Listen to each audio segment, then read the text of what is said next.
ಮಾಡ್ಕೊಂಡ್ಬಂದ್ವಿ. So ಅಲ್ಲಿ ಕಾಂಗ್ರೆಸ್ಗೆ ತುಂಬ ಒಳ್ಳೆಯ ಮತವನ್ನು ಗಳಿಸ್ಕೊಳ್ತಾರೆ ಅನ್ನೋದ್ರಲ್ಲಿ ಸಂಶಯ ಇಲ್ಲ. ಯಾಕಪ್ಪ ಅಂತಂದರೆ ಈ BJP ಮತ್ತು JDS ಇವೆರಡೂ ಕೂಡ ಸೇರ್ ಮಾಡ್ತಾ ಇರ್ತಕ್ಕಂಥ ಕೆಲಸಗಳು ಎಲ್ಲರಿಗೂ ಕೂಡ ಮನದಟ್ಟಾಗಿದೆ. ಮತ್ತು ಇಂದಿರಾ ಗಾಂಧಿ ಮಾಡಿರ್ತಕ್ಕಂಥ ಎಲ್ಲ ಕೆಲಸಗಳನ್ನು ಕೂಡ ರಾಜ್ಯದಂಥ ಎಲ್ಲ ಜಿಲ್ಲೆಯಲ್ಲೂ ಕಾಂಗ್ರೆಸ್ಗೆ ಪರವಾಗಿ ಮಾತಾಡ್ತಾ ಇದೆ. ಮತ್ತು 5 ಗ್ಯಾರಂಟಿ ಏನಿದೆ ಅದು ಸಂಪೂರ್ಣವಾಗಿ ಕಾಂಗ್ರೆಸ್ ಈಗ MP ಎಲೆಕ್ಷನಲ್ಲಿ ತುಂಬ ಪರಿಣಾಮ ಬೀಳುತ್ತೆ ಅಂತ ನಾವು ಹೇಳ್ತಾ ಇದ್ದೀವಿ. ಮತ್ತು ರಾಯಚೂರು, ಬೆಳಗಾವಿ, ಚಿಕ್ಕೋಡಿ, ಇನ್ನು ಎಲ್ಲ ಜಿಲ್ಲೆಗಳು, ಹಾಸನ ಎಲ್ಲ ಕೂಡ ನಾವು ಪ್ರಚಾರ ಮಾಡ್ಕೊಂಡು ಬಂದ್ವಿ. ಒಳ್ಳೆ ಮೆಜಾರಿಟಿಯಲ್ಲಿ ಕಾಂಗ್ರೆಸ್ ಬರುತ್ತೆ ಅಂತ ಒಂದು ಹೇಳ್ತೀವಿ.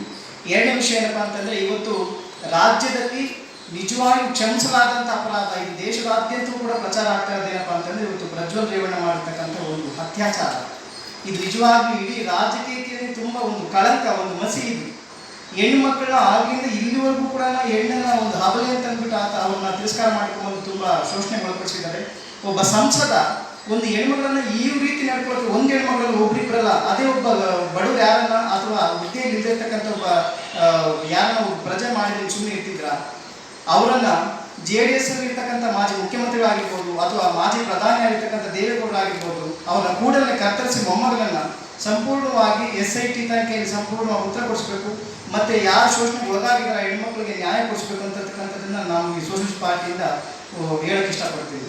ಒಂದು ವೇಳೆ ಅವ್ರೇನಾದರೂ ಬರದೆ ಆ ಕಡೆ ಇದ್ದರೆ ನಮ್ಮ ಸೋಷಲಿಸ್ಟ್ ಪಾರ್ಟಿ ಪರವಾಗಿ ಖಂಡಿತವಾಗಿ ಉಗ್ರ ಹೋರಾಟ ಮಾಡ್ತಿರ್ತಕ್ಕಂಥದ್ದನ್ನು ನಾವು ಈ ಸಂದರ್ಭ ಹೇಳೋಕ್ಕೆ ಇಷ್ಟಪಡ್ತೀವಿ.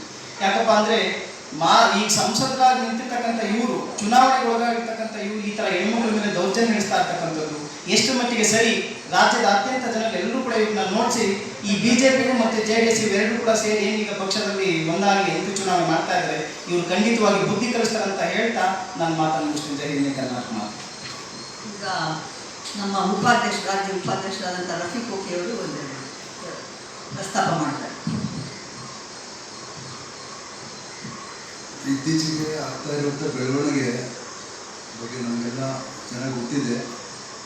ಇಲ್ಲಿ BJPಯಿಂದ ಏನೇನು ಅನ್ಯಾಯಗಳಾಗ್ತಾ ಇದೆ ಅನ್ನೋದನ್ನ ಎದುರಿಸುವಂಥ ಶಕ್ತಿ ಇದ್ದರೂ ಕೂಡ ಯಾರು ಮುಂದೆ ಬರ್ತಾ ಇಲ್ಲ.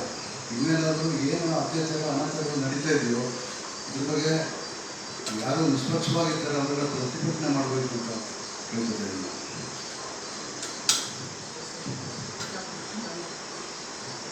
No.